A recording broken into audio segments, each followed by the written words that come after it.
Bismillahirrahmanirrahim. Assalamualaikum warahmatullahi wabarakatuh.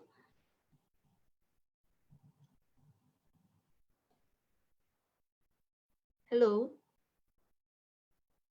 Ya, selamat datang para peserta webinar dalam rangka Pekan ASI Sedunia 2020. Saya Astriati Najamuddin selaku Direktur Salam Puan, kemudian juga penanggung jawab gerakan ASI eksklusif di Gorontalo, akan langsung memoderasi kegiatan kita pada hari ini. Karena ini kegiatannya dalam bentuk online, kami berusaha untuk memaksimalkan waktu yang ada, karena setidaknya kita tidak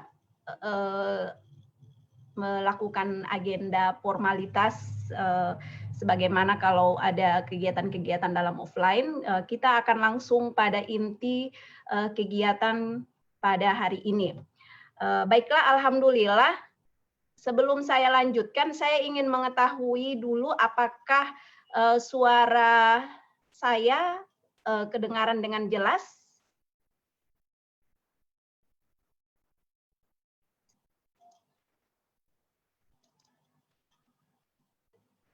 Halo, ada?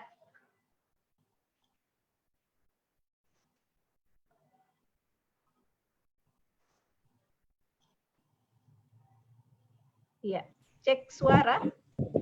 Bisa kedengaran suara saya, Ibu Siti Humairo?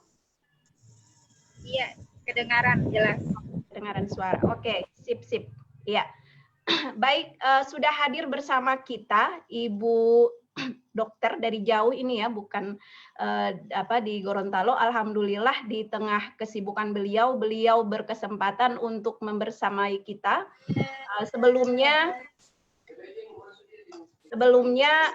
beliau juga sudah pernah secara internal di grup gerakan ASI eksklusif menjadi salah satu narasumber dalam hal ini, mendampingi ibu-ibu menyusui dan ibu hamil. Sebelum kita langsung dengan Ibu Dr. Agnes, saya perkenalkan terlebih dahulu profil beliau. Ibu-ibu mungkin sudah sempat lihat di flyer. Nama beliau jelas Dr. Agnes Tri Harjaningrum, MS, spesialis anak. Beliau ini salah satu dokter anak di Jakarta, dan beliau pernah menulis bukunya ini menarik ya, judulnya Smart Pasien, ya, pasien yang smart gitu ya. Mungkin ada yang sudah pernah membaca buku beliau, nanti bisa disimak juga, mungkin ada di toko buku dan sebagainya. Ya, ini buku bagus. Bagaimana kemudian kita bisa menjadi pasien yang smart gitu ya. Kemudian beliau juga aktif di sosial media. Jadi kalau misalnya hari ini ada pertanyaan mungkin yang tidak tuntas terkait ASI ataupun hal-hal yang berkaitan dengan menyusui ataupun berkaitan dengan anak, ibu-ibu dapat mengunjungi salah satu akun YouTube beliau. Nama akunnya Meet Dr. Agnes. Jadi dalam akun YouTube ini beliau banyak mengupas hal terkait anak, seputar ASI maupun seputar MPASI gitu ya. Jadi bisa disimak ataupun di-subscribe di YouTube ini. Mungkin itu saja sejenak dari saya menyampaikan profil dari Dr. Agnes. Untuk selanjutnya, waktu dan tempat selama mungkin kurang lebih 30 menit ke depan, beliau akan menyampaikan beberapa hal terkait topik yang akan kita bahas pada hari ini. Dan untuk itu kami mohon kerjasamanya buat ibu-ibu, kalau misalnya sempat terbuka audionya bisa minta tolong di mute supaya kita lancar di dalam mengikuti webinar ini. Kemudian kalau misalnya ada karena kendala jaringan ataupun internet tidak sempat bergabung dalam Zoom ini, bisa langsung dilihat di live Facebook Salam Puan. Kegiatan kita hari ini juga disiarkan langsung di sana. Demikian, selanjutnya saya mengundang Ibu Dr. Agnes untuk bisa menyampaikan materi pada hari ini dalam rangka Pekan ASI Sedunia 2020. Waktu dan tempat dipersilakan kepada dokter.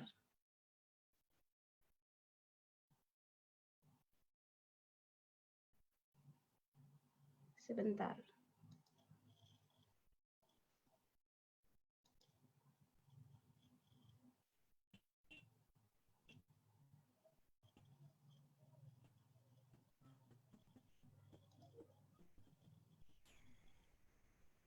Mic-nya dibuka dulu, Dok.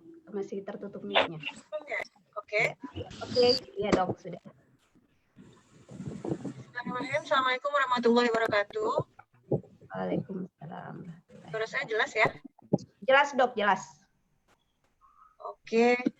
Terima kasih atas kesempatan yang diberikan. Sepertinya dulu kita udah pernah ketemu di Pulwap ya. Sekarang di webinar kali ini, terima kasih atas kesempatannya dalam rangka Pekan ASI Sedunia yang ke-2020 ya.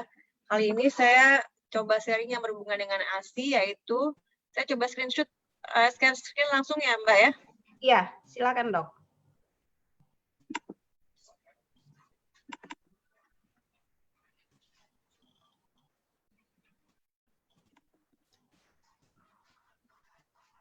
Iya, ada, sudah. Oke, sudah ya. Ya, kali ini topiknya tentang pentingnya ASI dan MPASI pada 1000 hari pertama kehidupan untuk generasi yang lebih baik. Mudah-mudahan pada belum bosan ya, ini terutama sih sebetulnya penting untuk yang mau punya anak lagi atau yang masih anaknya balita ya, karena memang ini adalah modal utamanya gitu untuk seorang anak di 1000 hari pertama kehidupan. Saya mulai saja ya, ini slide.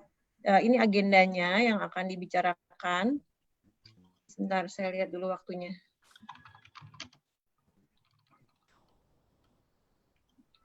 Oke, ini agenda yang akan dibicarakan. Kemudian, kita langsung saja. Kenapa sih 1000 hari pertama itu penting? 1000 hari pertama kehidupan itu penting. Kan pasti mama-mama semua sudah sering sekali mendengarkan istilah ini ya, kalau misalnya sering ikut parenting atau seminar kesehatan tuh sering sekali dibahas tentang 1000 hari pertama kehidupan ini, atau 2 tahun pertama kehidupan. Nah, kenapa penting? Karena memang tadi sudah saya jelaskan bahwa ini adalah modal utama seorang anak manusia gitu.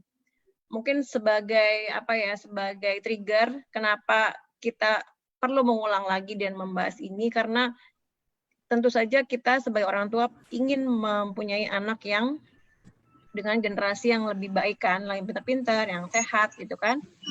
Nah, ini sebagai triggernya, coba kita lihat tentang PISA di Indonesia, tentang kondisi anak di Indonesia. Nah, di Indonesia itu kalau kita lihat ada sebuah survei ya, namanya PISA, Program for International Student Assessment. Ini kayak semacam program internasional. Ini akan menguji anak-anak berusia 15 tahun di negara OECD, jadi negara sekitar 80-an peserta yang ikut. Nah, itu dari tahun 2000 sampai 2018 mereka berkala mengadakan kegiatan PISA ini. Tapi sedihnya negara kita itu, Indonesia, selalu di peringkat ke bawah. Dari tahun 2000 sampai 2018 paling naik dikit, turun lagi. Yang lebih menyedihkan di tahun 2018 tetap aja di bawah lagi. Jadi kemampuan membacanya peringkat ke-6 dari bawah, matematikanya kemampuan dari bawah, kinerja sainsnya 9 dari bawah. Ini hampir nggak ada bedanya sama tahun 2000, yaitu yang padahal tahun 2000 kan berarti 18 tahun lalu ya. 18 tahun lalu itu tetap tidak ada bedanya. Itu artinya kayak anak-anak Indonesia tuh mengkhawatirkan lah kemampuan otaknya gitu ya. Ini kan sangat menyedihkan sekali. Jadi apa yang bisa kita lakukan supaya bisa merubah keadaan ini, supaya Indonesia nggak malu-maluin banget lah gitu ya istilahnya. Nah, ini tadi sudah seperti saya jelaskan, kalau di grafik seperti ini kelihatan kan dari tahun 2000 sampai 2018 tetap aja sebegini-begini aja gitu. Kita kalah sekali dengan negara tetangga, Malaysia, Vietnam, apalagi Singapura ya. Singapura tuh dia seringnya juara 1, juara 2. Tentu saja ini akan mempengaruhi literasi, kemampuan membaca ini tentu akan mempengaruhi kualitas anak masa depan. Sampai sekarang apalagi dengan kondisi pandemi seperti ini. Angka putus sekolahnya tinggi, pengangguran tinggi, tentu saja anak-anak yang seperti ini nantinya dia akan susah cari kerja, kriminalitas meningkat, narkoba meningkat, kesenjangan sosial meningkat. Lebih hubungannya sama kesehatan, kalau literasinya rendah, maka si anak-anak ini nanti dia akan kesadaran kesehatannya rendah. Saya sering beberapa kali mendapatkan kasus anak-anak remaja ya yang udah hamil duluan gitu, umur 17, 18. Mereka ini kayak cuman mau bikin anak aja gitu, tapi tidak bertanggung jawab sama sekali. Jadi nggak ngerti nanti kalau misalnya disuruh ASI, maunya udah nggak mau, jadi udah putus asa duluan. Jadi udah maunya yang instan, maunya udahlah sufor aja gitu, tanpa ada usaha terlebih dulu. Terus kalau dikasih tahu harus MPASI begini-begini, mereka bilangnya ribet. Jadi semaunya aja, jadi nggak ada kesadaran untuk merubah anak yang menjadi lebih baik, itu nggak ada gitu. Karena mungkin masih kecil juga ya. Nah, ini salah satu dampaknya, dan ini banyak kasusnya. Masalahnya gini, kenapa kita tidak boleh egois jadi orang tua ya? Maksud saya, ya udahlah biarin aja orang lain nggak peduli mau kayak apa gitu. Terserah. Karena kan ada quote yang bilang gini, kita tuh membesarkan anak nggak bisa sendirian gitu. Butuh satu kampung untuk membesarkan satu anak. Kenapa? Karena misalnya nih, anak kita udah bagus, udah pintar, udah sehat, udah semua-muanya kita kasih. Udah pintar segala macam. Terus banyak kan kasus tiba-tiba anak itu diperkosa umur SD gitu. Tentu aja masa depannya langsung suram seketika gitu kan. Nah, kalau misalnya kita biarkan kesenjangan sosial ini atau anak-anak lain tidak bersama-sama maju gitu istilahnya, ya akhirnya anak kita juga akan ke bawah gitu. Jadi kita memang betul untuk membesarkan anak tuh kita nggak bisa sendirian, butuh satu kampung, karena kita nggak bisa egois, hanya anak kita aja yang pintar gitu kan. Karena itulah penting sekali untuk 1000 hari pertama kehidupan ini penting untuk meningkatkan kemampuan membaca, matematika, IQ segala macam, supaya kualitas anak jadi lebih baik, dan supaya negara kita, anak-anak kita ini majunya sama-sama gitu. Kalau maju sama-sama nanti semuanya ekonomi membaik sama-sama, kesenjangan sosial nggak ada, jadi kesadaran kesehatan mereka juga meningkat. Insya Allah akan lebih baik di kemudian hari gitu, akan muncul pemimpin-pemimpin yang lebih baik gitu kan. Jadi semuanya bisa ikut merasakan. Baik, apa itu 1000 hari pertama kehidupan? Nah, 1000 hari pertama kehidupan itu kan kalau anak lahir dari masa kehamilan, dari sejak ibunya hamil. Tentu saja sebetulnya disiapkan dari sebelum ibunya hamil. Kemudian di saat ibunya hamil juga harus diperhatikan. Kemudian setelah itu 6 bulan ASI eksklusif dan sampai 2 tahun. Kenapa ini penting? Nah, 2 tahun pertama itu, di sini kalau bisa dilihat di file saya, di sini kelihatan bahwa anak umur 2 tahun itu tingginya udah hampir setengah anak orang dewasa. Jadi pertumbuhan mereka pesat sekali. Bukan hanya pertumbuhannya, tapi juga otaknya. Di 2 tahun pertama ini saya lihat slide berikutnya ya. Di 2 tahun pertama ini, kalau kita lihat selain besar otaknya, itu akan sama dengan mendekati 80% orang dewasa nih, si sinap-sinapnya ini, jadi si sambungan-sambungan selnya ini di 2 tahun ini sudah hampir sama dengan orang dewasa. Padahal waktu lahir baru segini nih, sambungan-sambungan selnya istilahnya jarang-jarang seperti ini. Dan ketika 2 tahun dia sudah hampir seperti orang dewasa 80%. Karena itu perkembangannya pesat sekali. Jadi kalau saya boleh balik lagi di sini, di tahun pertama itu kalau seorang anak makan 50-60% energinya itu cuman untuk otaknya aja. Jadi hampir lebih dari separuhnya itu cuman untuk perkembangan otaknya saja, pertumbuhan otaknya saja. Jadi kebayang kalau misalnya kita salah kasih nutrisinya atau kita abai dalam nutrisinya, dibiarin aja anak yang nggak tumbuh misalnya, tentu otaknya yang akan dikorbankan. Nah, ini tadi sudah ya, tentang otaknya betapa 2 tahun pertama itu sangat penting.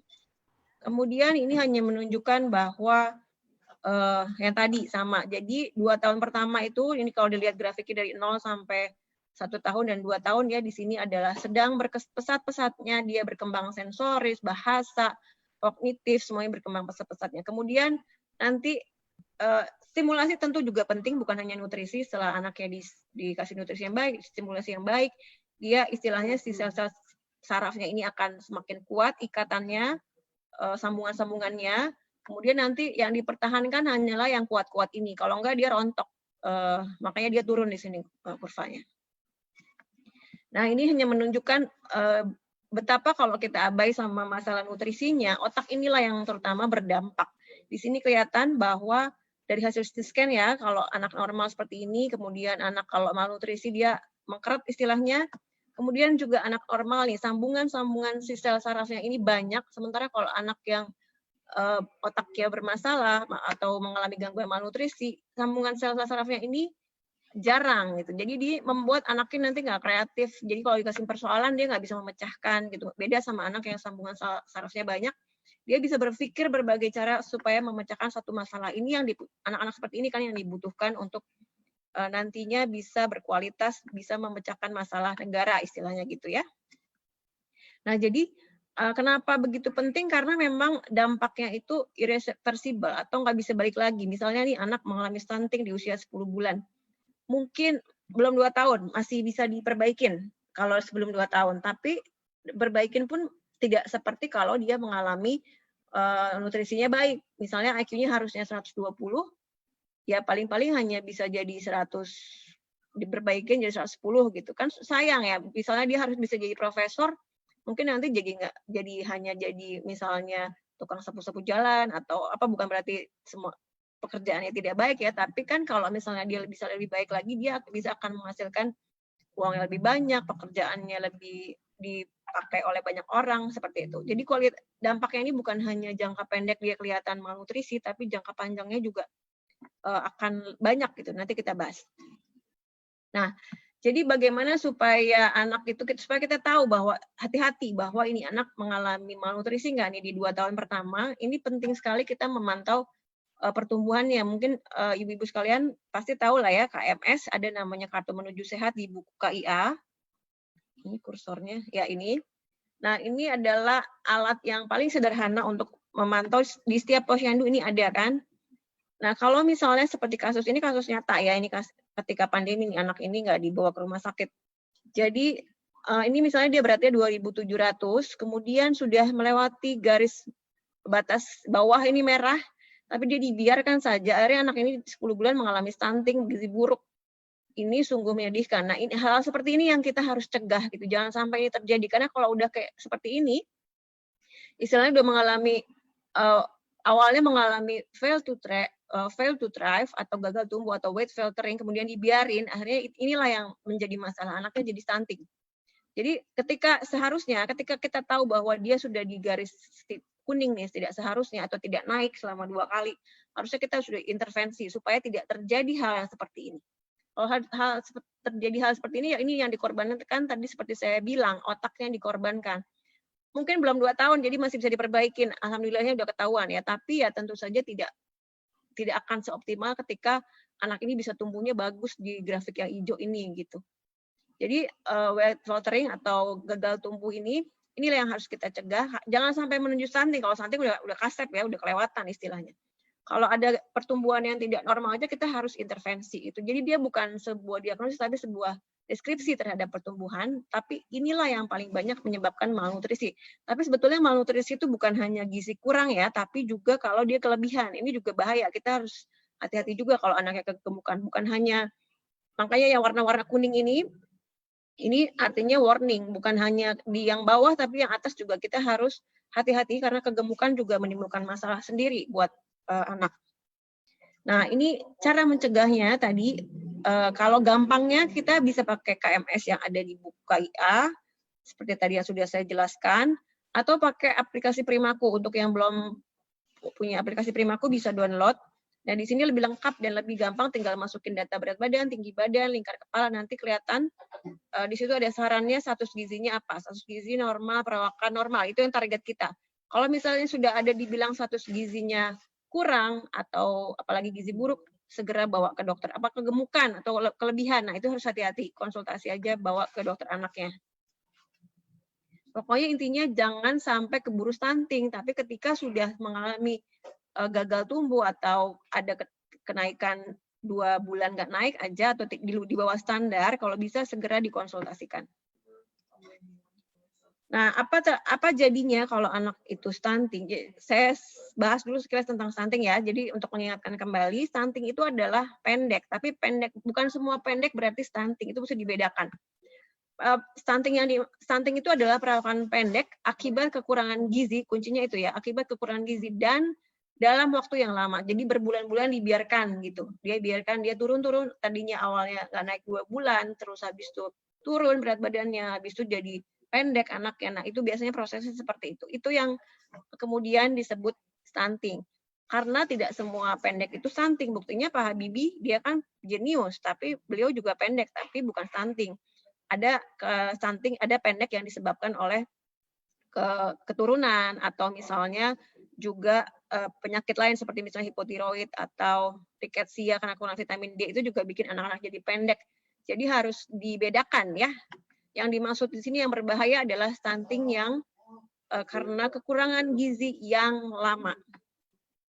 Akibatnya apa? Kalau stunting ini kenapa orang heboh membicarakan stunting? Karena ini akan mengganggu, yang tadi sudah dijelaskan, dia akan berdampak pada otak dan itu irreversible masalahnya. Sayang sekali gitu, bisa dicegah tapi kita berleha-leha, akhirnya waktu kelewat, anaknya keburu IQ-nya turun atau tidak berkembang optimal. Kemudian itu tadi nanti berkaitan juga dengan literasi dan kemampuan di sekolah kan, dia jadi pengangguran, dia jadi nggak percaya diri, anaknya juga biasanya jadi gemuk nanti ketika sudah dewasa, akhirnya kalau dia akan mengalami penyakit metabolik seperti misalnya jantung, penyakit diabetes, dia tidak produktif seperti seharusnya anak orang dewasa yang produktif, penghasilan berkurang, akhirnya kembali lagi masalah ekonomi seperti tadi. Jadi istilahnya jadi apa ya? Jadi lingkaran setan. Nah, karena itu untuk ibu-ibu yang punya bayi atau nanti mau punya bayi, jangan lupa bahwa setiap anak itu harus tumbuh sesuai yang seharusnya. Ini berdasarkan penelitian ya. Jadi di 3 bulan pertama dia akan tumbuh sekitar 750 sampai kurang dari 1 kilo, 900 gram tiap bulannya di 3 bulan pertama. Setelah itu 600 gram, 400 gram, tentu saja akan tidak secepat atau sebanyak waktu dia 3 bulan pertama. Tapi ini tetap harus tumbuh gitu.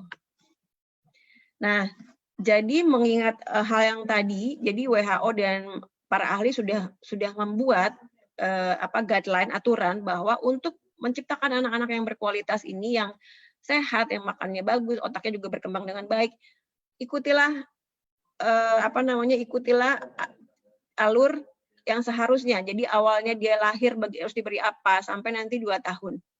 Yang disarankan adalah tentu saja saat hamil dia kontrol rutin, nanti ada vitamin yang diberikan oleh dokternya, jangan sampai kekurangan anemi. Ini yang banyak ya ibu-ibu hamil di Indonesia itu banyak yang anemi, akhirnya anaknya nanti juga jadi prematur segala macam.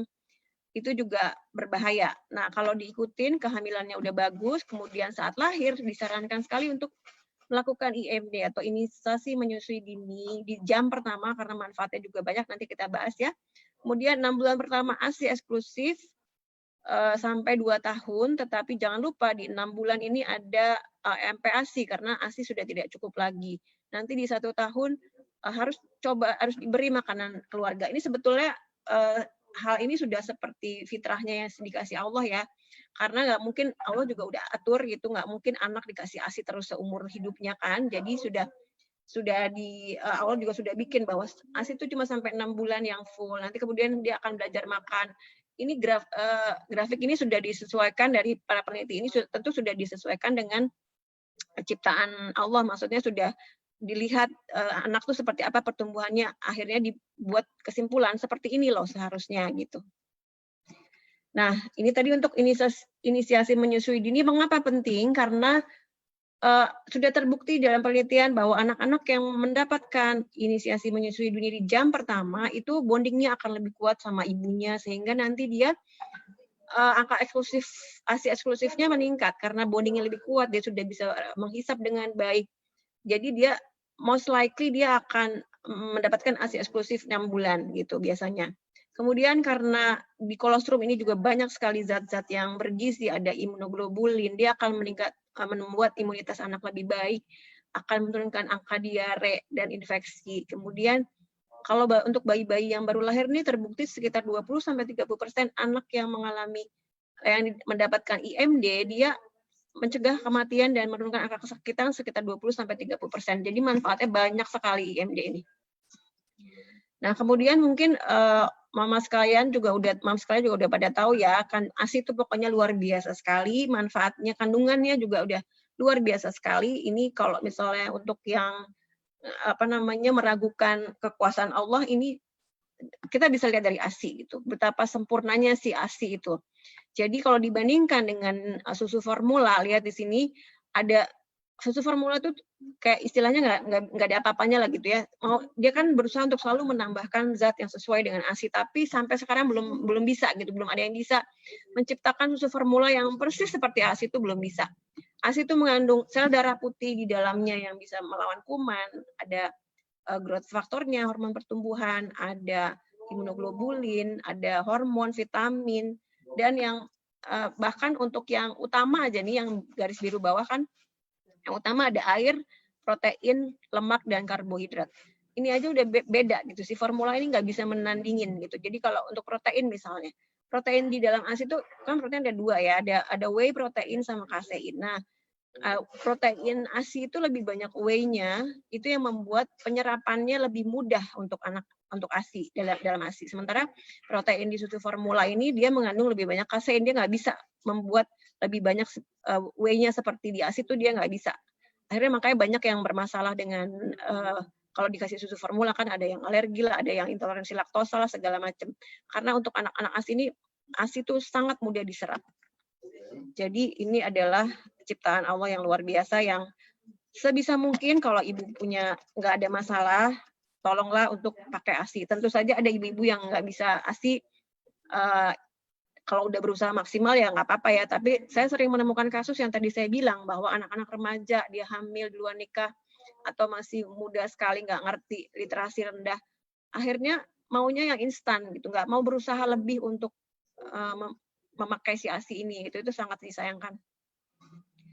Nah, ini berkaitan dengan topik Pekan ASI Sedunia tahun ini. Nah, tahun ASI Sedunia tahun ini adalah berhubungan ASI dengan climate change kan.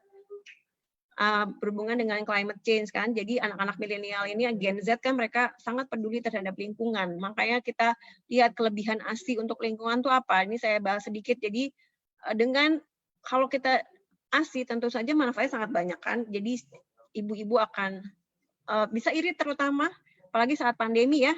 Semua orang kan bingung nih, gimana, banyak yang penghasilannya menurun drastis gitu. Saya juga beberapa kali dapat nih kasus pasiennya. Jadi udah ayahnya nggak kerja, ibunya masih sangat muda, terus nggak mau menyusuin. Jadi uangnya habis untuk beli susu formula. Padahal kalau ASI kan gratis gitu ya. Terus juga nantinya dia bisa menjaga jarak kehamilan, ibunya juga akan menyusui, bisa mencegah kanker payudara sama kanker ovarium. Kemudian berat badannya juga akan lebih cepat balik ke semula. Praktis, bisa kapan aja dibawa, kan nggak perlu repot-repot membuat susu gitu kan. Nah, ini juga yang akan mempengaruhi lingkungan. Ketika kita memakai susu formula, maka ketika kita bikin, kita mesti menghangatkan mensterilkan pakai air panas, kemudian juga bolak-balik mesti disterilkan, ya kan? Itu akan memboroskan energi bahan bakar. Setelah itu dia juga akan banyak limbahnya, jadi punya kalengnya lah, susunya lah, itu akan menumpuk di bumi jadi menjadi sampah. Itu juga akan membuat bumi kita jadi semakin banyak sampahnya yang susah didegradasi oleh tanah. Nah, kemudian juga kalau susu sapi, dia kan kita butuh pohon-pohonan buat membuat si sapi itu bisa gemuk-gemuk dan mengeluarkan susunya kan, dan itu juga membuat si pohon-pohon jadi banyak ditebang. Inilah hal-hal yang berkaitan dengan lingkungan yang sesuai dengan tema topik ASI kali tahun 2020 ini yang bisa kita cegah. Kita jadi kalau kita memberikan ASI itu kita akan ikut serta membuat lingkungan kita lebih ramah. Jadi si bumi ini kita bisa pertahankan lebih sehat gitu. Nah, ini tadi manfaat menyusui yang sudah diteliti adalah tadi ya, karena dia punya banyak antibody, dia bisa mencegah timbulnya penyakit, kemudian diare terutama ya, infeksi saluran pernafasan, pneumonia, apalagi di saat pandemi seperti sekarang ini, kalau mau anaknya lebih sehat, dicegah kena virus, kasihlah ASI, karena di situ banyak sekali antibodinya dan sel darah putihnya. Kemudian juga si ASI ini terbukti dia bisa mencegah kegemukan. Jadi di susu formula ini nggak ada nih bahan yang gen tertentu yang bisa untuk mencegah kegemukan pada anak. Jadi anak-anak yang diberikan susu formula, memang sih kesannya terlihat lebih gemuk-gemuk dan lucu ya, tapi sebenarnya itu bahaya. Jadi jangan dibiarkan anak-anak itu pokoknya kegemukan, karena mungkin kelihatannya lucu, tapi dia akan masa depannya akan agak terancam, karena anak yang gemuk di masa kecil itu sudah diprediksi nanti ketika remajanya juga akan gemuk. Akibatnya apa? Ya tadi sama, kolesterol meningkat, bisa kena penyakit diabetes mellitus, jantung, dan lain-lain yang akan membuat si remaja tadi atau dewasa tadi dibully kan. Seringnya kalau anak kegemukan itu dibully, dia akan tidak produktif. Kecil-kecil, apalagi si remaja udah penyakit kencing manis, penyakit jantung, itu sama sekali tidak nyaman tentunya, dia akan tidak produktif dan tidak berkualitas anak yang sehat gitu. Untuk ibu manfaatnya tadi sudah dibahas ya. Nah, kemudian setelah IMD, ASI, kemudian ASI eksklusif, tentu saja kita akan memberikan dia makanan pendamping ASI. Ini adalah periode yang sangat penting untuk anak, karena ini juga saatnya anak belajar makan gitu. Makanya kalau saya punya pasien atau ibu-ibu yang baru melahirkan gitu ya, saya selalu berusaha untuk menekankan bahwa nanti ketika mau makan, ibu harus perhatikan betul. Karena kalau udah terlanjur kasep, istilahnya terlanjur 2 tahun makannya udah nggak benar, itu lebih susah membetulkannya gitu. Sementara kalau misalnya anaknya belum 6 bulan, kita ajarin duluan ibu-ibunya, itu akan lebih gampang, nanti anaknya akan lebih jarang mengalami masalah makan. Karena kalau udah terlanjur mengalami masalah makan itu pusing. Jadi butuh ekstra sabar, ekstra waktu, dan lebih susah dibandingkan dengan dari awal ibunya sudah belajar dulu, kasih tahu dulu. Bu, nanti anaknya makan harus ada, kita ajarin skillnya, ada feeding rule dan lain-lain, feeding rules, nanti kita bahas ya, itu yang harus diketahui oleh ibu dan dipraktekkan. Jadi MPASI itu adalah makanan yang diberikan kalau setelah 6 bulan, ASI saja tidak cukup, ya kan? Nah, MPASI itu tentu saja kandungannya harus sama dengan ASI. Nah, ini kelebihan juga dari Allah yang sudah diberikan. ASI itu kandungan lemaknya itu hampir 35-60%, karbohidratnya hampir sama, dan proteinnya juga banyak gitu. Tentu saja MPASI yang kita berikan harus sama dengan si yang ada di dalam ASI. Kenapa jumlah lemaknya banyak? Karena otak juga 60%-nya terdiri dari lemak, dan tadi seperti sudah dibilang dia butuh energi banyak untuk pertumbuhan otak. Karena itu ini Allah sudah menciptakan sedemikian rupa, jadi MPASI yang kita berikan juga harus sama dengan kandungan yang ada di dalam ASI. Prinsipnya seperti itu ya. Jadi ada makronutrien dan mikronutrien. Makronutrisi dan mikronutrisi. Apa sajakah itu? Bisa kita lihat di sini. Ini untuk menjelaskan bahwa kenapa kita butuh MPASI, karena ketika ini gambar yang kuning ya, sampai 0 sampai 6 bulan ini ASI masih, kandungan energi di dalam ASI itu masih full, jadi kita masih bisa berikan ASI eksklusif. Tapi ketika dia mulai 6 bulan sampai 8 bulan, dia ini ada yang putih ini di sini, dia drop. Jadi sudah berkurang isinya si ASI. Sekitar 30%. Jadi kira-kira kita butuh sekitar 200 kilokalori untuk menambahkan ASI yang sudah hilang ini. Kemudian umur 9 sampai 11 bulan sekitar 50% yang hilang. Jadi kita harus kasih makan dari luar tambahan sebanyak 50%-nya. Setelah 1 tahun, ini lebih banyak lagi, jadi 70%-nya hilang. Jadi tinggal 30%. Saat inilah kita betul-betul anak harus sudah bisa diajarin makan makanan keluarga, karena yang hilang udah 70%, otomatis kita harus menyediakan 70% itu dari luar, gitu ya. Ini energy gap yang menunjukkan kenapa kita harus memberikan makanan bertahap dan sebanyak ini ke anak. Nah, jadi bagaimana syarat pemberian MPASI yang benar? Tentu saja tadi sudah dibahas ya. Dia harus mencukupi kebutuhan makro dan mikronya, kemudian harus tepat waktu pemberiannya yang pertama syarat ini. Tepat waktu tuh mungkin kalau ibu-ibu sekalian kemarin sempat dengar kasusnya artis yang anaknya dikasih MPASI dini, itu sempat heboh ya. Nah, itu anaknya dikasih umur 5 bulan, kemudian saya tidak tahu apakah sudah ada tanda siap makannya apa belum, tapi yang jelas tiap negara kan beda-beda ya. Mungkin di luar negeri mereka sudah membolehkan di atas 4 bulan, 4 bulan karena mungkin di sana kasus alerginya banyak. Kemudian kalau di Indonesia diterapkan 4 bulan, kita belum tahu dia siap makan atau belum. Kemudian nanti angka diare meningkat karena kan banyaknya yang menengah ke bawah ya, yang jorok, yang nanti malah jadi diare segala macam. Karena itu kalau di Indonesia kita dari WHO dan juga IDAI menetapkannya 6 bulan. Memang ada kasus khusus di mana 4 bulan boleh diberikan, tapi harus konsultasi ke dokter anaknya dulu. Betul nggak nih anak sudah siap? Kemudian biasanya kalau anak-anaknya bermasalah di berat badan, mungkin kita bisa percepat. Misalnya dia 4 bulan udah terjadi weight faltering atau gagal tumbuh tadi, dengan ASI saja, akhirnya kita tambahkan, kita coba untuk MPASI dini itu juga bisa. Tapi ya itu tadi harus hati-hati, harus dikonsultasikan dulu ke dokter apakah dia memang sudah siap makan atau belum. Karena kalau belum bahaya juga, anaknya nanti bisa tersedak, bisa malah trauma makan, seperti itu.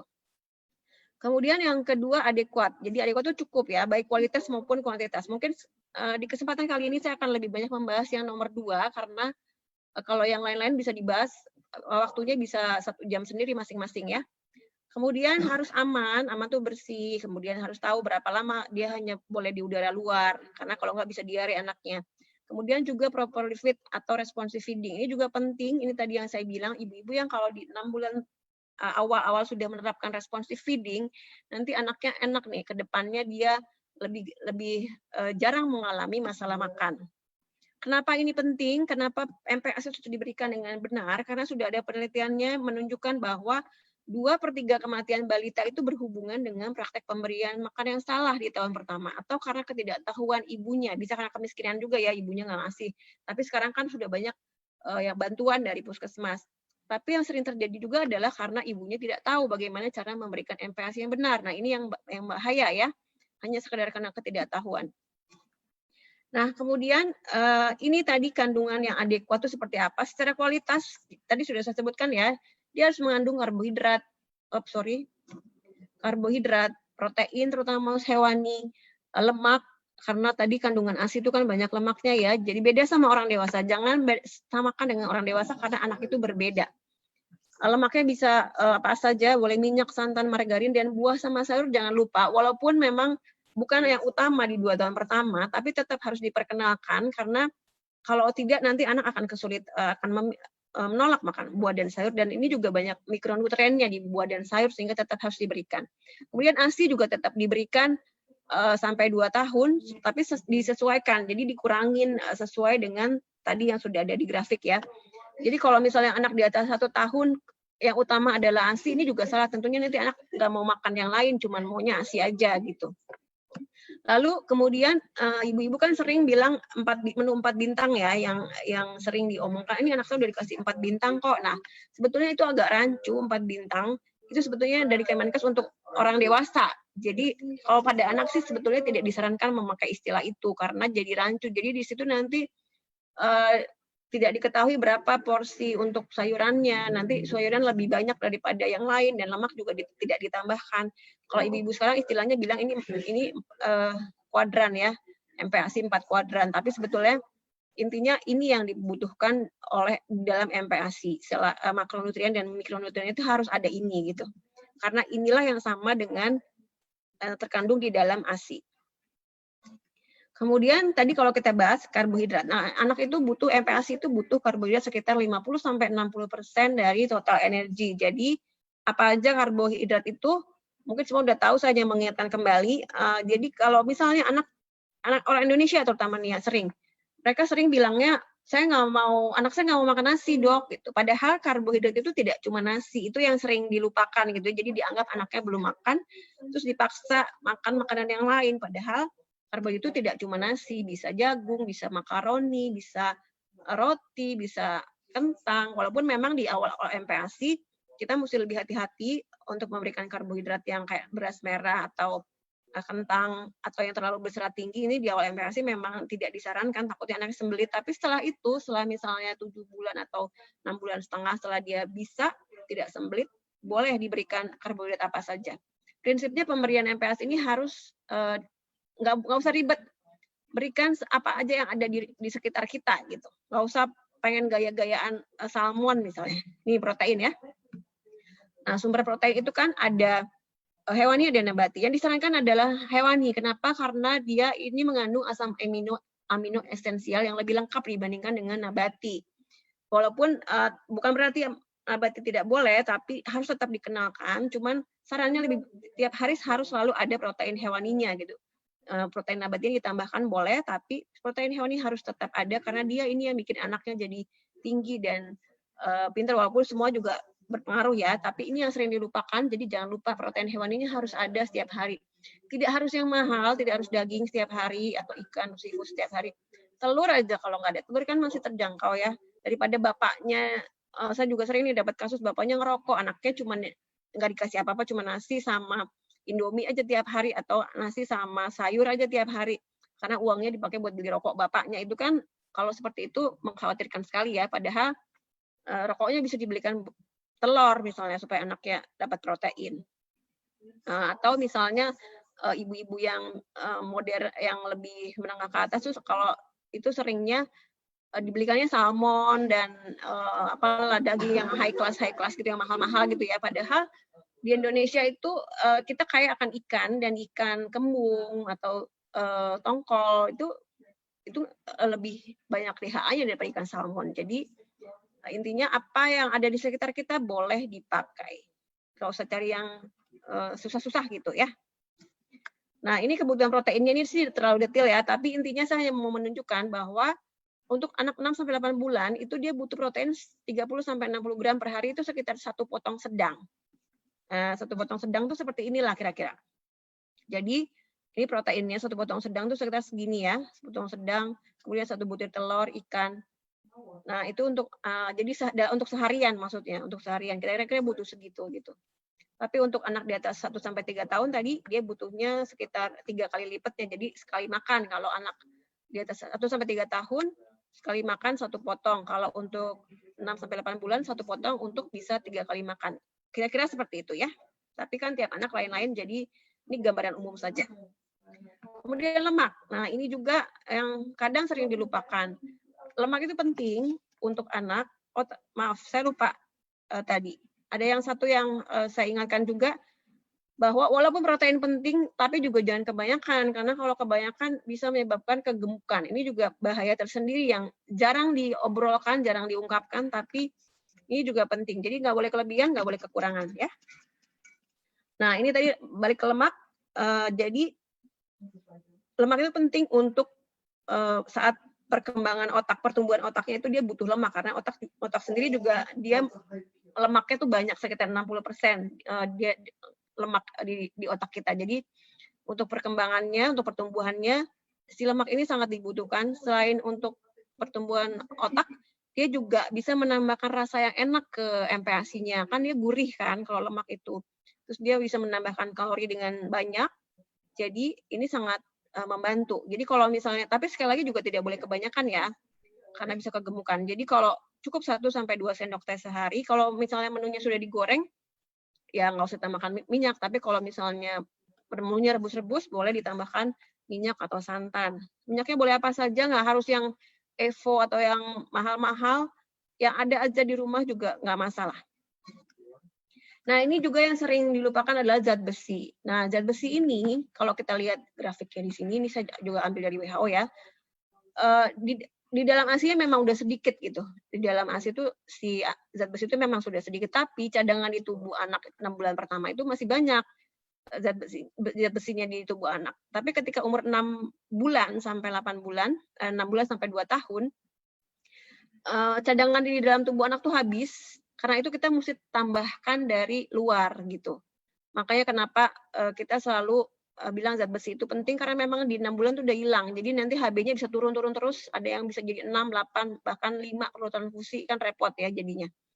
Nah, ini makanya perlu ditambahkan di MPASI. Kenapa zat besi penting? Karena ini juga dia membantu untuk saat proses pertumbuhan otak juga, dia membantu si selubung-selubung saraf atau mielinisasi otak saat di 2 tahun pertama ini.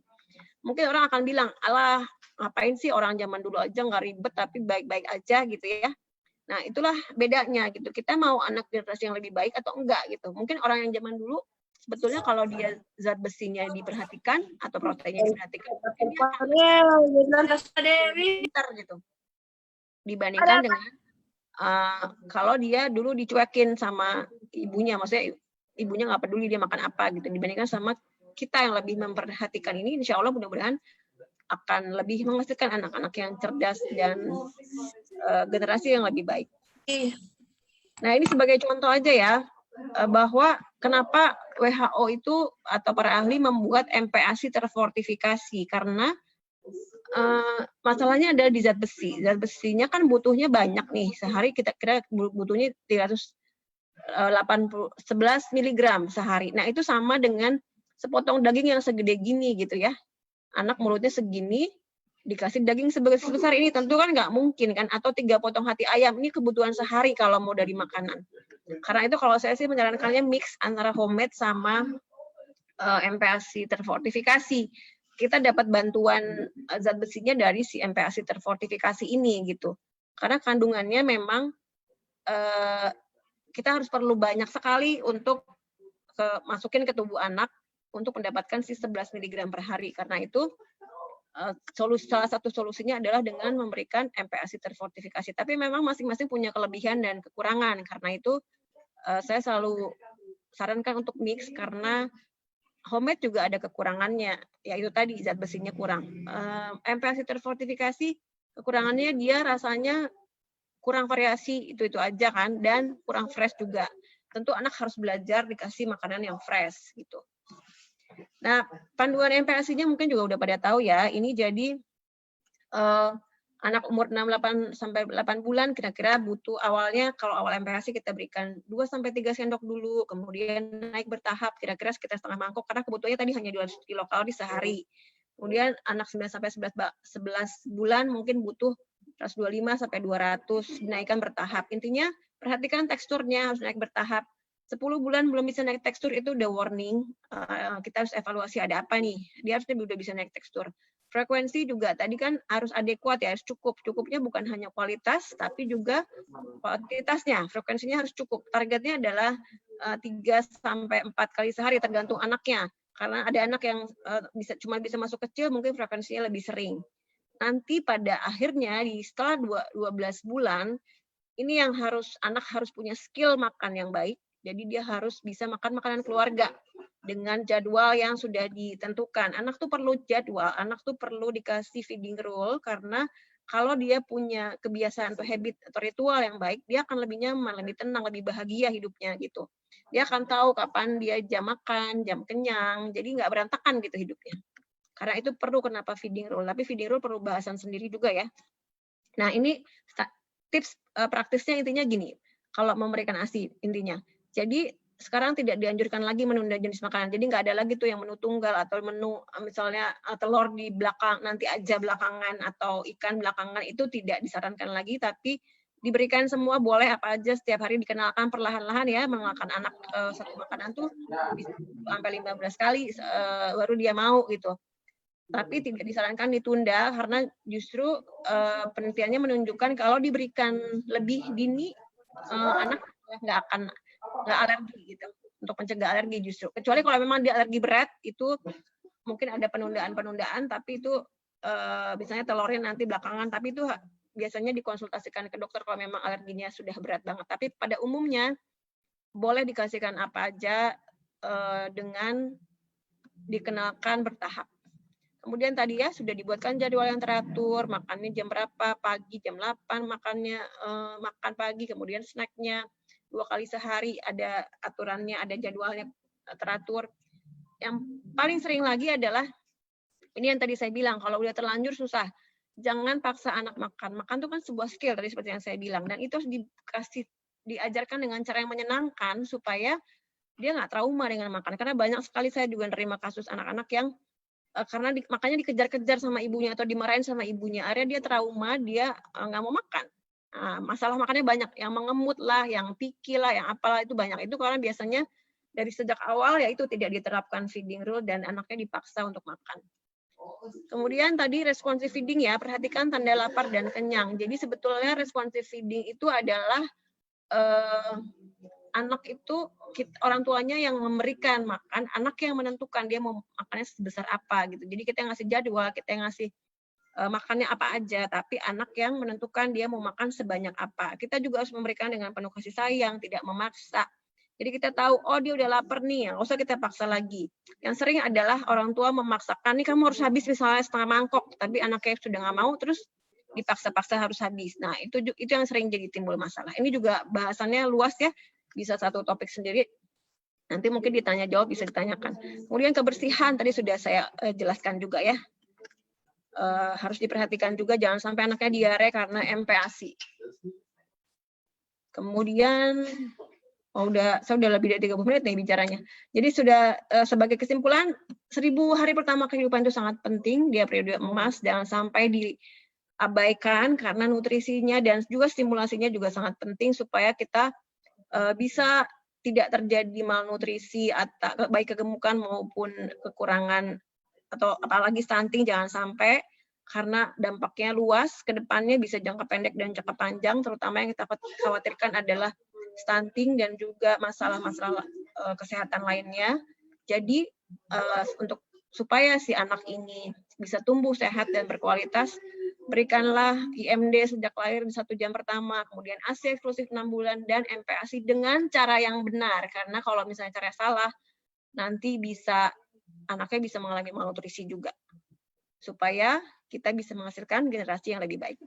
Mungkin itu dari saya ya. Terima kasih. Assalamualaikum warahmatullahi wabarakatuh. Kita lanjut ke pertanyaan. Oke, waalaikumsalam warahmatullahi wabarakatuh. Makasih Dokter Agnes. Baik, ibu-ibu sekalian, tadi saya di grup chat sudah menyampaikan agar bisa mulai menuliskan pertanyaan. Sudah ada pertanyaan Dok, saya send juga Japri, apa saya bacakan satu-satu atau langsung sudah ada ya? Iya di grup chat. Oh di grup chat? Iya di grup chat. Baik, saya lihat dulu ya di sini. Ya. Mulai ada dari yang ya? Iya, saya kirim privat ada juga saya ini lagi. Tapi bisa satu-satu. Ini dari Ibu Sylvia ya, saya baca ya.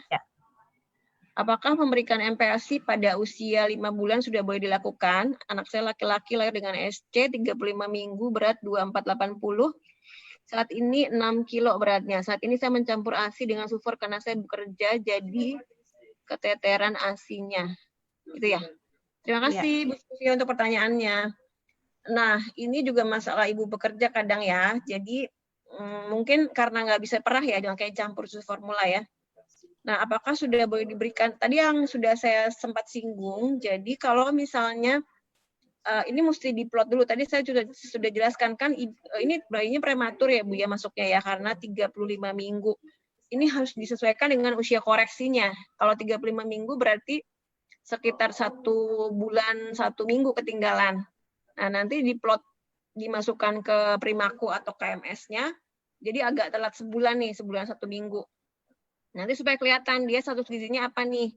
Kalau sekarang 6 kilo ya, kalau nggak salah. Nanti coba diplot aja ya, dimasukin ke KMS-nya atau Primaku. Di situ bagaimana. Tapi dengan usia koreksi, jangan lupa. Bukan usia sekarang, tapi dimundurin 1 bulan 1 minggu.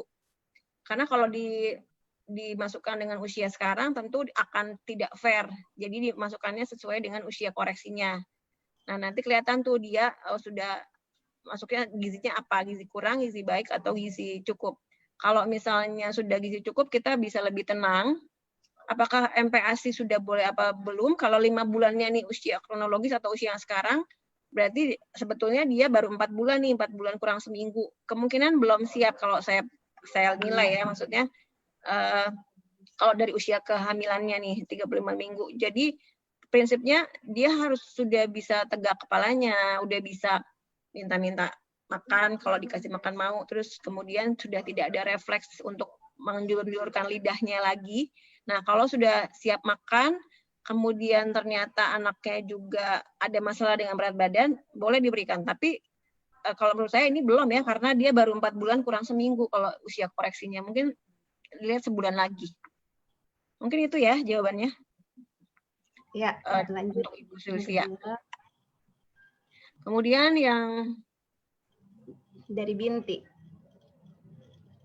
Ibu Binti ya. Ya. Pertanyaannya, apakah double prohe bisa bantu naikin berat badan, Dok? Anak saya 7 bulan masih 6,7, mulai MPASI 5 bulan. Terima kasih Ibu Binti pertanyaannya. Jadi tadi seperti yang saya sudah jelaskan, kalau misalnya anaknya dia 7 bulan 6,7 ya, ini harus dilihat 5 bulan 6 kilo. Berarti 2 bulan naiknya 6,7. Kalau lihat yang tadi sebetulnya ini naik tapi mepet ya mungkin ya. Tapi mesti dilihat dulu dia status gizinya apa. Nah, kalau mau menaikkan berat badan sebetulnya bukan dari protein. Nah, protein itu hati-hati juga karena kalau kelebihan tadi bisa kegemukan juga ya. Mesti dievaluasi betul.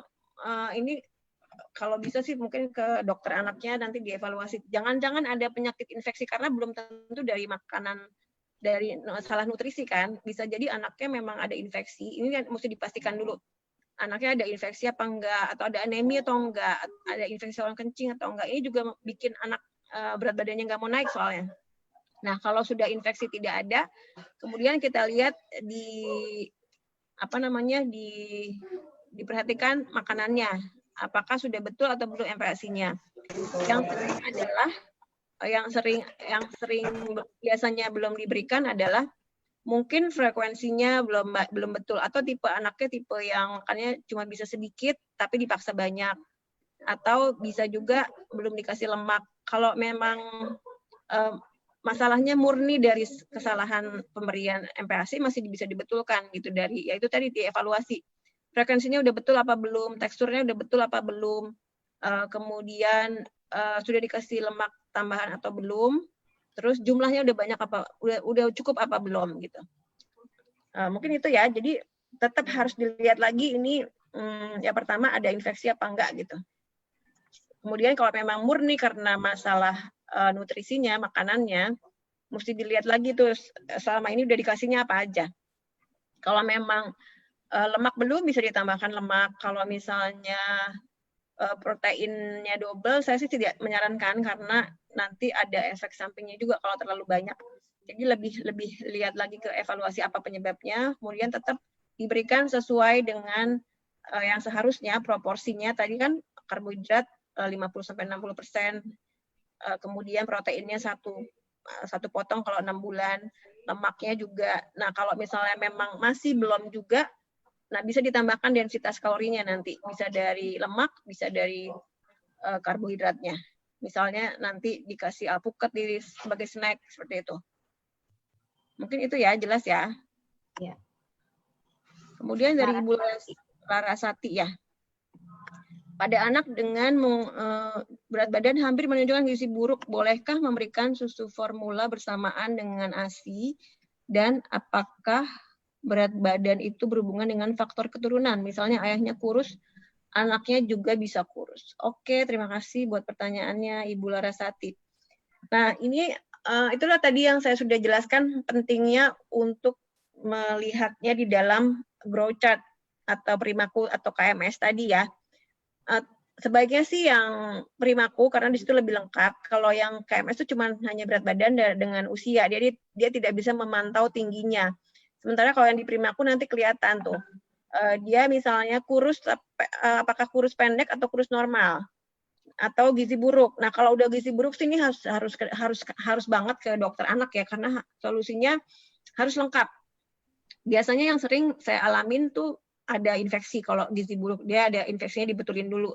Misalnya ada TBC atau ada anemi, itu dibetulin dulu. Nanti kalau misalnya infeksi sudah dibetulkan dengan pemberian susu tambahan juga itu akan lebih bagus hasilnya. Maksudnya anaknya akan naik kecap dengan baik. Tapi kalau misalnya dikasih susu aja infeksinya nggak bisa diperbaikin, itu juga percuma karena masalah nutrisi ini bisa terjadi karena asupan yang kurang atau memang asupannya meningkat. Kalau ada infeksi, asupannya yang meningkat. Jadi kita harus atasi juga infeksinya gitu. Apakah boleh memberikan sufor bersama dengan ASI? Tentu aja boleh, tapi harus tadi dilihat dulu ya, kalau memang ada infeksi, infeksinya harus dibetulkan. Dan sufornya juga ada hitungannya nih, kalau misalnya udah gizi buruk sih harus ke dokter anak ya menurut saya, jadi ada hitungannya dia butuh berapa nih per hari, karena kalau cuma sekedarnya aja kita nggak tahu udah cukup apa belum gitu. Apakah berat badan berhubungan dengan faktor keturunan? Iya, betul. Berhubungan sekali memang, makanya tadi ada yang saya bilang, Prof. Habibie itu beliau pendek tapi jenius gitu, jadi nggak selamanya pendek itu stunting atau jelek gitu, karena memang ada faktor keturunan. Nah, apakah untuk membedakan dia memang keturunan atau bukan? Nah, itu tadi syarat utamanya diplot dulu di Primaco atau KMS tadi. Jadi kita bisa lihat biasanya kalau anaknya pendek tapi berat badannya normal atau bahkan lebih, nah itu mungkin bukan ke arah stunting. Kita mesti lihat lagi nanti di foto ronsen, misalnya dia memang pendek ya. Kita di foto ronsen tulangnya, kita lihat usia tulangnya, terus kita bandingkan juga, kita lihat juga tinggi badan ayahnya berapa, ibunya berapa, supaya kita bisa lihat, oh ini turunan nih, bukan pendek karena stunting gitu, bisa nanti dilihat lebih lanjut seperti itu bisa. Mungkin itu ya buat Ibu Larasati. Kemudian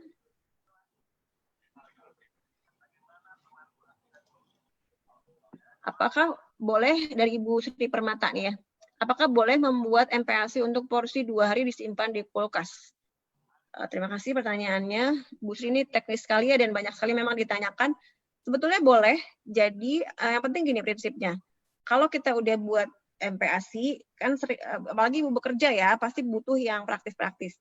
Jadi sering harus punya kotak-kotak kecil gitu yang disiapkan untuk satu porsi.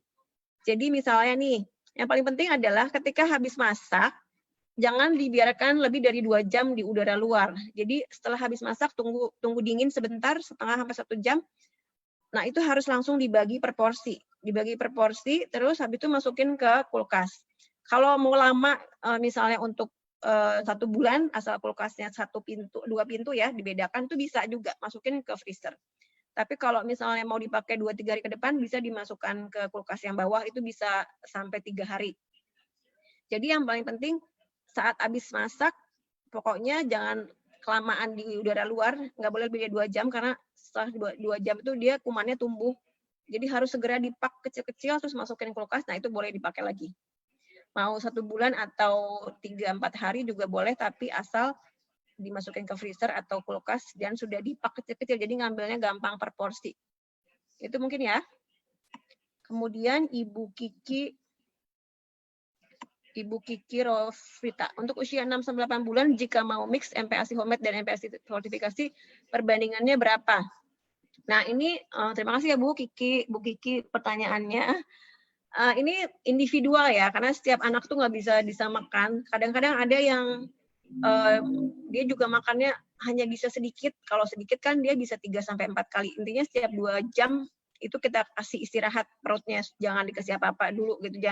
Jangan misalnya habis jam 8 makan, nanti jam 9 dikasih cemilan, nanti jam 10 minum susu, jam 11 dikasih lagi apa. Jadi makan terus isinya, jangan seperti itu ya. Intinya harus dikasih jeda 2 jaman, 2 atau 3 jam supaya dia tahu dia belajar fase lapar dan fase kenyang gitu.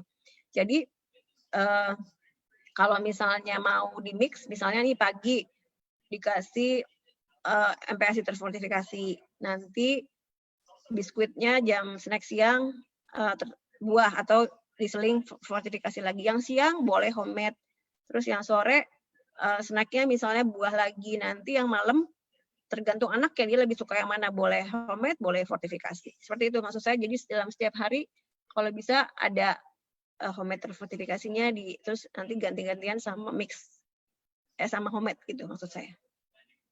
Jelas ya mungkin ya? Kemudian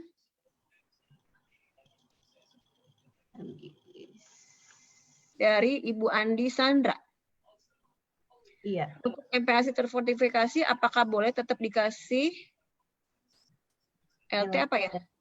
LT dan EVO. LT itu apa, lemak tambahan kali ya? Iya kayaknya, Dok. Nah, kalau untuk MPASI terfortifikasi, saya juga nggak hafal ya isinya, apakah lemaknya sudah diberikan atau belum. Boleh nanti dilihat di apa namanya, kan di dosnya suka ada tuh kebutuhan proteinnya berapa, lemaknya berapa, zat besinya berapa. Dilihat aja, kalau misalnya ternyata lemaknya belum ada, boleh ditambahkan. Tapi kalau ternyata lemaknya sudah ada, ya nggak perlu gitu. Saya agak lupa sih, itu udah ada ditambah atau belum di MPASI terfortifikasi.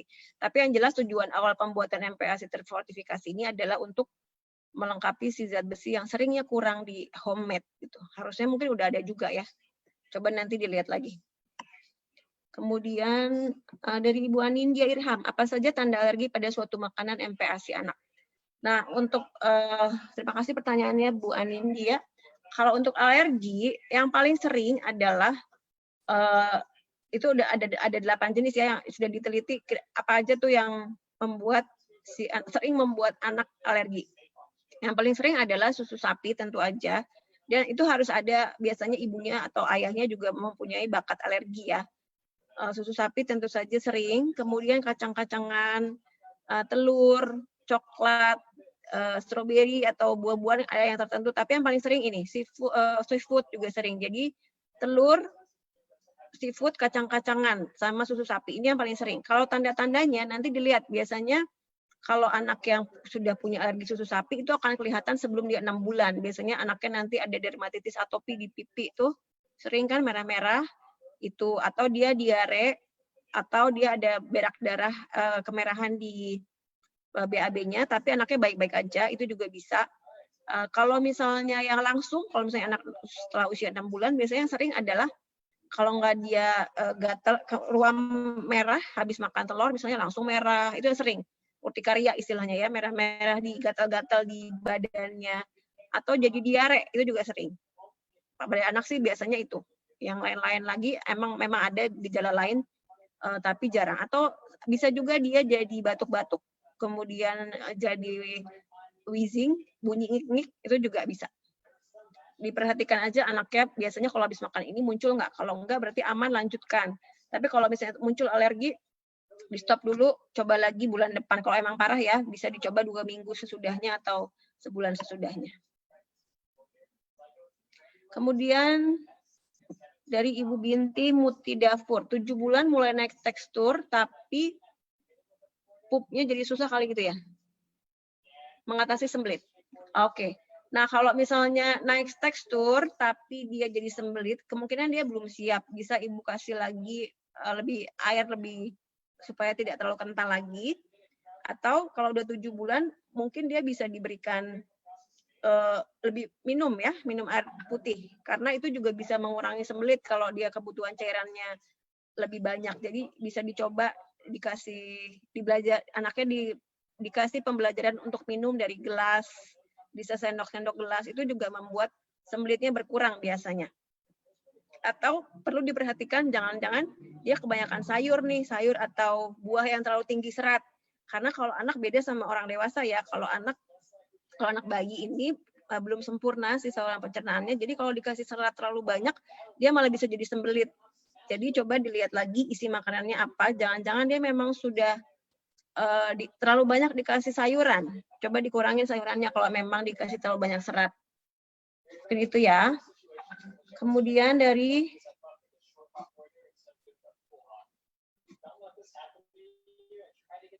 ini tadi udah ya, alergi udah. Next tekstur. Dari Ibu Chandra Rosita, apakah ada MPASI terfortifikasi untuk usia di atas 1 tahun? Nah, memang kalau di atas 1 tahun kan kita tujuannya anak harus sudah bisa makanan keluarga. Makanya jadi nggak ada kan kalau dijual di pasaran tuh susah kita carinya, karena kita maunya dia sudah makan makanan keluarga. Jadi sebaiknya sih dari makanan keluarga sama susu. Dari susu itu biasanya udah ada tuh susu terfortifikasi. Jadi 2 gelas sehari ada tambahan zat besi terfortifikasi itu biasanya ada. sama dari variasi makanannya sehari-hari. Kan dia bisa sudah lebih banyak dagingnya, sudah bisa lebih banyak hati ayamnya. Nah, itu bisa diberikan ke anak di atas 1 tahun. Mungkin itu ya. Kemudian dari Ibu Gita Safitri. Apakah benar ada kondisi ibu yang SC ASI-nya tidak lancar anak normal? 2 anak saya lahir spontan, ASI-nya melimpah sejak hari pertama. 2 anak terakhir SC ASI baru keluar 3-4 hari setelahnya dan tidak lancar. Padahal segala upaya sampai panggil bidan laktasi segala, kata bidan dan dokter tidak ada masalah di saluran, padahal saya happy-happy aja. Baik. Terima kasih pertanyaannya Ibu Gita. Jadi kalau misalnya penelitian mengenai hal ini secara langsung, saya sih belum pernah baca ya, apakah kalau SC kemudian ASI jadi seret. Seharusnya secara teori tidak, sama aja seharusnya. Cuman masalahnya SC itu kan tindakan yang banyak melibatkan ibunya jadi stres. Walaupun merasa happy, tapi ada stres terhadap tubuh kan. Ibunya jadi lebih lama untuk bisa bangun, lebih lama karena sakit. Dan nyeri sendiri kan stres tersendiri kan yang membuat ibunya juga jadi lebih lama kemungkinan mengeluarkan si ASI-nya. Tapi saya juga banyak menemukan ibu-ibu yang ASI cepat keluar ASI-nya juga banyak. Jadi sebetulnya tidak ada hubungan langsung gitu. Hubungannya lebih ke karena ada stres sendiri, karena SC itu kan, sesar itu kan ibunya pasti akan lebih sakit dan lebih lama bisa jalan-jalan. Sementara kalau udah spontan, dia langsung bisa jalan, langsung bisa beraktivitas. Tentu saja itu membuat si produksi ASI-nya akan lebih baik dan lebih bisa lebih langsung menyusuin anaknya gitu. Terus IMD-nya juga ini mesti dipertanyakan. Kalau SC itu setahu saya banyak sih rumah sakit yang sudah memberlakukan IMD saat SC ya, tapi biasanya cuma kayak 15 menit udah takut kedinginan anaknya, akhirnya dibawa langsung ke gabung keluar pisah sama ibunya. Ini juga yang sering menghambat itu ini, mungkin IMD-nya tidak berhasil seperti seharusnya. Kalau IMD-nya bagus harusnya sih bisa lebih cepat juga. Ini juga sangat berpengaruh soal IMD ya. IMD itu akan meningkatkan keberhasilan menyusui dan akan mempercepat keluarnya si ASI ibu. Biasanya kalau SC masalahnya di IMD juga. Mungkin itu ya. Kemudian dari Ibu Lutfiati. Dok, bagaimana kalau anak bayi tersebut menolak untuk diberi ASI dikarenakan memang ada kelainan? Kelainannya apa ya? Bila dikasih ASI, debanya menangis karena ada something wrong di pencernaannya. Nah, ini kalau seperti ini harus dilihat lagi. Salah di pencernaannya ini apa? Apakah infeksi? Kalau infeksi biasanya setelah, memang anaknya jadi malas netek ya. Anaknya malas netek, kemudian dia jadi refleks hisapnya juga tidak baik. Nah, biasanya kalau ini anaknya harus dirawat, dikasih antibiotik infus. Nanti setelah infeksinya perbaikan, biasanya mau netek lagi. Atau ada kelainan organ. Kalau kelainan organ ceritanya lain lagi. Misalnya ada atresia esofagus ya namanya, jadi si saluran cernanya tuh mampet. Nah, kalau ini anaknya biasanya kalau dikasih ASI dia muntah hijau. Nah, ini juga harus diatasi dengan operasi itu. Jadi ini harus jelas dulu something wrong di pencernaannya apa ya Bun ya. Kalau misalnya infeksi biasanya dengan antibiotik sih terus anaknya akan membaik, biasanya mau. Harusnya setelah infeksinya perbaikan dikasih ASI lagi dia mau. Atau hanya sekedar perlekatan yang salah atau posisi menyusui yang nggak benar, ini juga sering terjadi. Setelah dibetulkan biasanya bagus lagi. Kadang-kadang ada yang ibunya ASI-nya putingnya flat ya. Terus saya sering menemukan kasusnya puting ibu flat, jadi anaknya nggak mau netek karena nggak keluar si putingnya. Nah, kalau ini biasanya dibantu dengan nipple puller ditarik, itu nanti ASI-nya mau lagi disedot sama bayinya. Jadi intinya mesti jelas dulu nih something wrong-nya apa gitu ya. Mungkin itu. Kemudian Miss Rinda, Ibu Miss Rinda. Dok, insya Allah anak saya 2 minggu lagi mau MPASI. Apa bisa anak saya dikasih bubur instan seperti Milna atau San? Soalnya saya ibu bekerja, apa ada solusi lain? Mohon bantuannya. Anak saya beratnya 8 kilo, 5 bulan, 16 hari. Oke, Ibu Miss Rinda. Tadi sudah saya jelaskan ya, boleh-boleh aja pakai MP. Itu kan yang disebut, itu sebut merek, sebetulnya nggak boleh sebut merek ya. Yang tadi disebut itu adalah MPASI terfortifikasi. Intinya Nah, kalau ibu beli itu, ibu perhatikan lagi. Nanti ada tulisannya MPASI terfortifikasi. Kalau memang udah ada tulisan terfortifikasi, berarti boleh dipakai. Nah, mau dikasih terus-terusan juga sebetulnya secara teori nggak ada masalah, tapi masalahnya kasihan anaknya, nanti anaknya jadi tidak terpapar sama yang lain, nanti jadi milih-milih makanannya. Nah, keuntungannya homemade itu adalah ibu bisa memberikan makanan yang lebih fresh dan lebih bervariasi, bisa mengenalkan segala jenis macam sayuran dari A sampai Z atau segala jenis makanan dari A sampai Z, dan anaknya lebih bernafsu makan biasanya kalau misalnya dia dikasih berbagai macam makanan. Itu masing-masing kelebihan dan kekurangan. Jadi saran saya sih tetap coba di mix. Kalau misalnya nggak ada waktu, bisa tuh tipsnya ibu-ibu bekerja biasanya di saat weekend mereka mulai masak MPASI-nya dibagi-bagi di kotak. Seperti yang tadi saya bilang ya, misalnya sudah masak terus sejam setelah masak, setelah dingin dibagi di kotak-kotak. Jadi nanti tinggal ngeluarin sedikit-sedikit ketika mau memberikan makan. Jadi tinggal ngasih tahu pengasuhnya nanti jam segini makannya ini MPASI terfortifikasi. Misalnya nanti siang kasih makanan yang ada di kulkas nih yang udah dibikin di weekend, tinggal diangetin gitu. Mungkin itu solusinya ya Bu ya, karena kalau dibiarkan instan terus juga ada efek, ada kerugiannya juga, nanti takutnya dia punya masalah makan di saat dia setahun, karena dia nggak dikenalkan dengan makanan yang lebih variatif. Itu ya. Kemudian Ibu Tami Tumu. Ini pertanyaannya banyak banget ya. Alhamdulillah, berarti responnya bagus. Dua lagi. Dua lagi, oke. Ibu Tami, untuk anak dengan tanda dermatitis atopik, apakah saat MPASI harus mencoba menu tunggal dulu atau bagaimana dok untuk mengetahui makanan penyebab alerginya? Nah ini yang juga sering ditanyakan Ibu Tami ya. Jadi ini tetap tidak disarankan untuk menu tunggal, tetap tidak disarankan karena bahaya nanti dia bisa malnutrisi gara-gara dia alergi kan. Nah kalau misalnya harus diketahui dulu alerginya apa. Biasanya kalau memang dia mengalami dermatitis atopi, yang paling sering tuh alergi susu sapi. Jadi sarannya pertama, saat mengenalkan MPASI pertama, jangan dikasih makanan yang mengandung produk susu sapi. Jadi kayak keju atau misalnya ditambah susu formula, itu jangan dulu. Bisa dikasih protein yang lain, misalnya ikan, ayam. Kan protein banyak ya. Bisa ayam, bisa daging. Dagingnya harus digiling halus. Atau apa tadi, telur. Nah ibu tapi mengenalkan satu-satu. Jadi misalnya ikan dulu nih, ikan misalnya ikan apa tuh, ikan kembung ya, ikan kembung dikenalkan dulu. Ibu lihat 2-3 hari pemberian. Kalau misalnya bagus ya udah berarti dia tidak alergi ikan ya kan. Tapi tetap yang lain harus diberikan kayak tadi karbohidratnya misalnya nasi, kemudian ikan kembung, kemudian dikasih proteinnya ikan kembung ya, terus kemudian dikasih sayurannya, brokoli misalnya, itu tetap harus diberikan. Nah, nggak boleh ada cuma satu, misalnya menu tunggal kan cuma buah aja nih, nggak boleh lagi kayak begitu, harus tetap semua dikasih lengkap, tapi dikenalkan satu-satu. Dan karena paling sering adalah susu sapi, maka kalau bisa jangan dulu dikasih keju misalnya atau produk susu yang ada susunya. Jadi saran saya coba ikan dulu, tunggu 3-4 hari lihat responnya, kalau bagus berarti ikan bukan. Habis selesai ikan nanti yang berikutnya coba kenalkan ayam.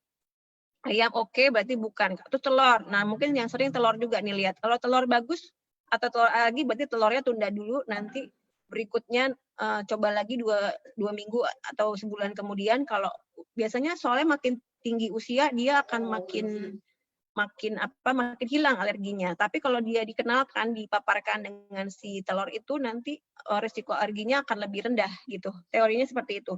Jadi tetap nggak boleh tunggal ya Bun ya. Oke, berikutnya. Oh, Ibu Gita tadi jawabnya IMD-nya sebentar. Nah, itu kan berarti penyebabnya dari IMD kayaknya. Ya, sudah dok. Selesai. Sudah ya? Masih ada yang Ibu Gita ya terakhir ya. Ibu Gita yang terakhir dok. Sudah semua ya? Sudah terjawab? Alhamdulillah. Alhamdulillah, tepat waktu. Ya, Terima kasih Dr. Agnes sudah membersamai kita sesuai dengan waktu yang sudah kita jadwalkan. Kita mulai jam 14.00 waktu Indonesia, waktu Gorontalo, waktu Gorontalo, atau jam 1 waktu Jakarta. Dan ya waktu sini soalnya sekarang jam 2. Iya, kalau di sini sudah 3:30, mau 3:30, 10 menit lagi 3:30. Terima kasih atas partisipasi ibu-ibu sekalian di webinar ini. Yang lain sih sebenarnya mau nimbrung, cuman karena ada kendala dan lain sebagainya, kerja tapi insya Allah bisa disimak di akun Salam Puan, dan juga berharap materi dari Bu Dokter mungkin nanti bisa di-share PDF-nya mungkin kali ya Dok ya. Tadi ada yang sempat nanya bisa dapat materinya. Oh oke. Nanti saya share PDF-nya ya. Ya nanti bisa di-share ke saya Dok. Nanti saya share di grup peserta. Iya. Baik, terima kasih Bu Dokter Agnes atas kesediaan dan luangnya waktu. Nanti insya Allah kita ketemu lagi di lain waktu dengan sesi yang berbeda. Dan sebelum saya akhiri webinar pada kesempatan ini, saya ingin menyampaikan kepada ibu-ibu sekalian, tolong diisi daftar hadir yang sudah disampaikan. 10 menit lagi daftar hadirnya akan ditutup. Lalu perlu saya sampaikan nanti materinya akan di-share di dalam grup WhatsApp pendaftar peserta ya, atau juga di teman-teman yang grup Gerakan ASI eksklusif itu juga akan di-share. Terakhir, kemarin kita ada agenda untuk challenge resep MPASI yang sehat di grup, dan kita itu rencanakan Dok resep itu mau kita bukukan. Jadi resep ala ibu-ibu Gorontalo sehat gitu. Jadi kita challenge untuk Pekan ASI ini mengupload resep MPASI yang dibuat buat anaknya. Jadi bukan ngambil copy paste dari buku-buku resep yang ada, tapi dibuat sendiri. Dan itu kita minta untuk di-upload di Facebook. Nanti setelah itu kita mau bukukan, dan insya Allah akhir Agustus kita mau launching. Kita sih berharap jangan lupa yang tadi ya, apa isinya ya? Ya, isinya. Iya, tadi malah berarti yang belum ngupload hari ini sudah dapat ilmunya. Iya, harus lengkap. Iya, buat nambahin jangan lupa empati. Iya. Baik, Dok, sebelum saya tutup, butuh closing statement dulu dari dokter sebagai penutup webinar kita pada sore hari ini. Silakan, Dok. Oke, sebentar. Oke, baik, terima kasih. Sebagai take home message ya, di Hari Pekan ASI Dunia ini tentu saya harus mengingatkan kembali bahwa soal ASI-nya terutama, bahwa ASI itu sangat-sangat sempurna, dan jangan lupa untuk mengedukasi siapapun di sekitar kita, orang-orang terdekat kita, untuk semangat pakai ASI, karena selain manfaatnya yang luar biasa, juga bisa untuk mengurangi climate change nih, perubahan iklim di dunia ini, supaya bumi kita lebih sehat dan lebih lestari. Kemudian untuk 1000 hari pertama kehidupan sendiri, jangan lupa bahwa itu adalah modal utama anak. Jadi kita sebagai orang tua harus betul-betul aware, dan juga bukan cuma buat kita tapi juga sekitar kita. Tolong diingatkan saudaranya, tetangganya, atau siapapun yang punya bayi untuk memperhatikan masalah nutrisi ini, supaya kita punya generasi yang lebih baik dan nggak malu-maluin gitu ya. Negara kita bisa maju seperti negara-negara tetangga kita. Kita udah ketinggalan banget soalnya. Itu aja mungkin. Sekian, Assalamualaikum warahmatullahi wabarakatuh.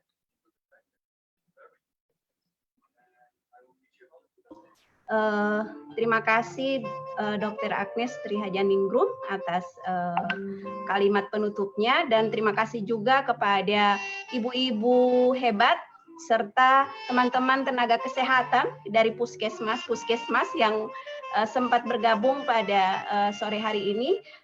Sampai jumpa pada webinar-webinar berikutnya. bersama Salam Puan. Saya Asriati Najamudin mewakili Salam Puan dan selaku host pada kesempatan hari ini undur diri dan wassalamualaikum warahmatullahi wabarakatuh. Waalaikumsalam, pamit ya. Ya, Dok.